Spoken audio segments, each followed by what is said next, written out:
বয়ানে বিশ্ব নবীর জবানে কারবালার বয়ানে আওলাদে রাসূল শহীদ হলো হাদিসে প্রমাণ ইমাম হোসেন শহীদ হলো কারবালা ময়দান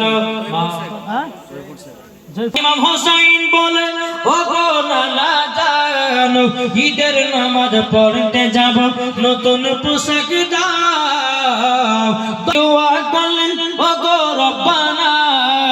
জান্নাত হতে কুদরতেরি পোশাক পাঠাও না লাল সবুজে সেই পোশাকে লাল সবুজে সেই পোশাকে কারবালারে শান ইমাম হোসেন শহীদ হলো কারবালা ময়দান মা ফাতেমার নয়ন মনি হযরত আলীর জান ইমাম হোসেন শহীদ হলো কারবালা ময়দান